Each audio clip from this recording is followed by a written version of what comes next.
Ассалаумағалейкум достар, Шымкенттегі ең керемет Дубайда бар және де Шымкентте бар локацияға келдік қой, көріп тұрған шығарсыздар.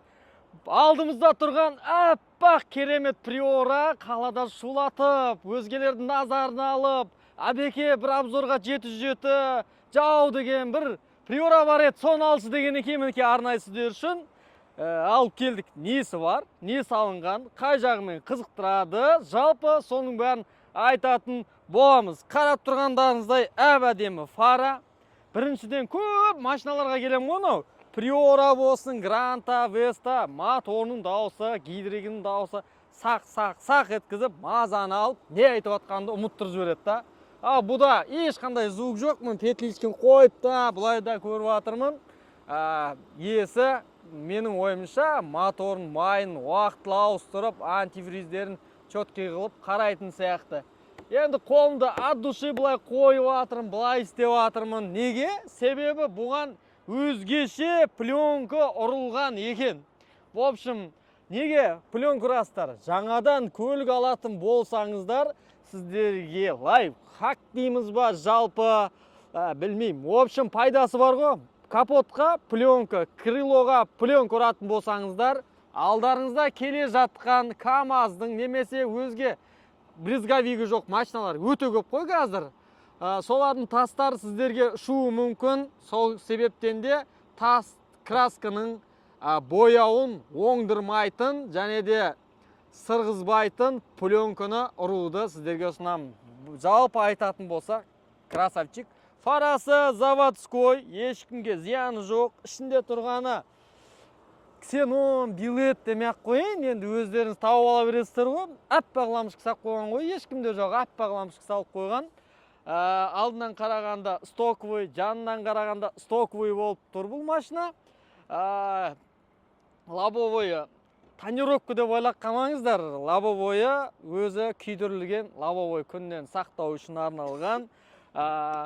В общем, бұда ерекше нәрсе өте көп деп те айта алмаймын, но красавчик деп айтуға болады. Бірінші барлығы өзінің приорасына кірген кезде, приорасына отырған кезде көбінесе мен байқамайтын нәрсе мынандай пленкамен, куленкамен, в общем, қаптамайды.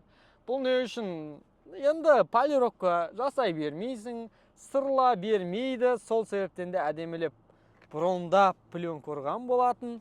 Есіңдегі динамиктері солы 300 деп айтсақ та болды. В общем, айтқан кезде 20 сантиметрлік қой, 20 сантиметрлік динамиктің 3 парасын қойған, дауыс өте керемет шығады. Мына жерде тұрғаны пишалкасы. Одан кейін приораларға келсек те, көп машинаға келсек те достар, мына нәрсені ауыстырып, базардан сатып алып жатады. Біздің магазиннен де алып жатады. Не үшін алып жатады? Себебі бұның мына бір цветтерінің, бағыттарының несі, баттырмалары деп айтамыз ба, көшіп кетіп жатады. Егерде сіздерге көшіп кеткенін қаламайтын болсаңыздар, осындай пленка ұрып қойды сіздерге ұсынамын. Нұржау красавчик жалпы машинасының тазалығына жақсы мән береді екен. Және де мына жерде тұрған бұның пневманың қанша атмосферада жел беріп жатқан анықтау үшін атмосфераны тексеретін датчиктерді осында орнатқан көрсеңіздер болады. Егерде пневма қондырғысын қойған кезде оның қысымын қалай көрсек болады, немесе қайда қойсақ болады деген нәрселер миларыңызда ашытып жатса, сіздерге арнайы. Және де Mercedes AMG стилдегі руль көріп тұрғандарыңыздай өте хит болып жүрген. Әрине, жігіттерге үлкен мотивация беретін, жалпы машинаға отырғанда ең көп қол түсетін нәрсе ол руль. Мінекей, осындай рульдің бұл таза будан алып, AMG жаңағы геликтің рулін арнайы салдырылған. Бұл тігістерін, бұл жіптерін кез келген уақытта ауыстырып жаңартуларыңызға болады. Приораның ішіне келетін болсақ, салонында тек динамиктер, әдемі чехолдар, қазір чехолдар көрінеді. Онымен бірге онымен бірге пневма қондырғысын осындай өзінің заводской несін қойған, батырмаларын деп айтайық. Көп адамдар стеклоподъемниктің орнына қойып, сәл қиналып, кетіп қалды, мынандай болды деп жүреді. Бұны әр қалаған жеріне тартып, былайынан қоюға болады. Қазір пневма қондырғысының қалай жұмыс істейтіндігін де барлығын көрсететін боламыз. Ендеше пневманың қаншалықты төменде жатқанын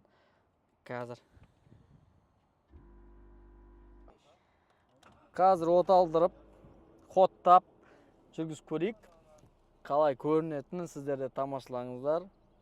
Пневмасы алдын көтердім. Автоматты түрде несі қосылды, компрессоры. Артын көтердім. Енді жүргізіп көрейік. I'ma stack bricks up, build what I want to make.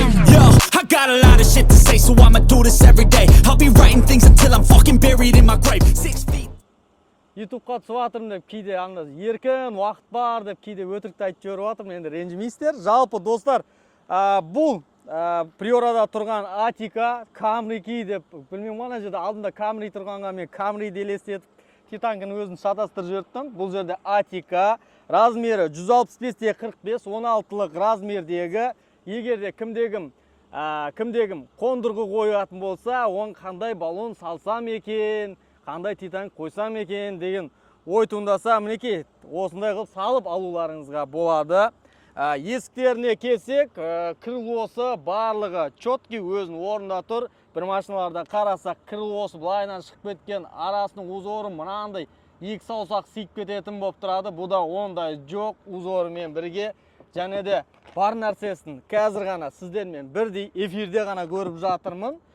Полный обешумка ұрылған екен. Мінекей обешумканың болғандықтан бұда даладағы жаңғырық дауыс, анау мынау у-шу естіле бермейді. Музыканы барынша қойсаңда, сапты қоссаңда, бұл жерде машинаның дауысынан ішіндегі дауысы қатты шыға бермейді. Чехолдарын бәрін қаптаған, егерде қызықтырып жатса, осындай чехолдарды бізге тапсырыс беріп жасата аласыздар, немесе перетяжка қылып жасату үшін Нұржаудан сұрасаңыздар болады. Артында сабын, корбын көретін боламыз қазір.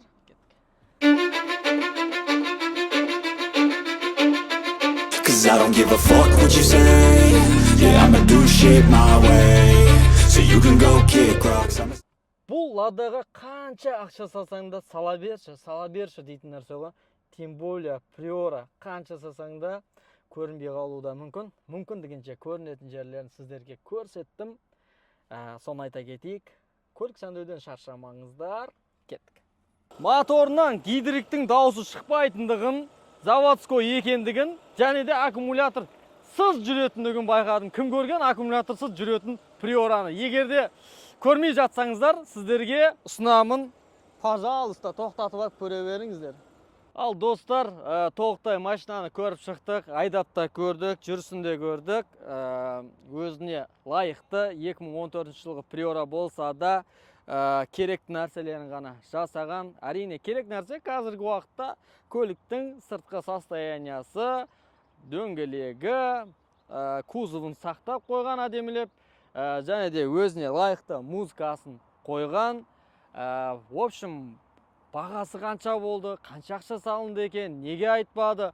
Біріншіден бұның иесі болған жоқ. Біздің шақыртуымызда бас тартпай келгеніне рахмет айтқымыз келеді. Өзі келе алмай, інілерін жіберген болатын. Бұл машинаға салынған, өзі алған ақшасы 3,5 миллион болған бұл Приораны. Одан бөлек салған ақшасы бар екен, где-то 2 миллион 400, машинаның бағасы 5 миллион 900 теңгедей ақша құрап тұр екен. Жалпы әрқайсысына детально келейін десек, өзінің иесі болғаны дұрыс. Сол себептен де сіздердің сұрауларыңызбен 707 жау Приорасын обзорға алдық. Алдағы уақытта қандай машинаны салу керек екендігін, қандай машинаға ақпарат беру керек екендігін YouTube каналдың комментариясына жазыңыздар. Міндетті түрде сол көліктерге шығамыз. Біз тек қана Лада деп қатып қалмаймыз. Кез келген көлікке біздің YouTube-тың каналымыздың ашылғанына ұзақта уақыт болған жоқ. Арнайы бір бос уақыттарыңызды арнап, көріп, тіркеліп отыруларыңыз үшін осындай біздің қалада, жалпы Қазақстанда өз көліктерін сонша ақша салған, еңбектенген жастарға жалпы үлесімізді қосып осында көрсеткіміз келіп, осы жобаны бастадық. Ал достар, сіздерден тек қана қолдау күтеміз. Алдағы уақытта кез келген көлікті обзорға, шоуға аламыз, саламыз, сіздерге таныстырамыз. Біз де барынша дайындық үстіндеміз. Үлкен жобада міндетті түрде болатын болады. Ендеше күндеріңізге сәттілік.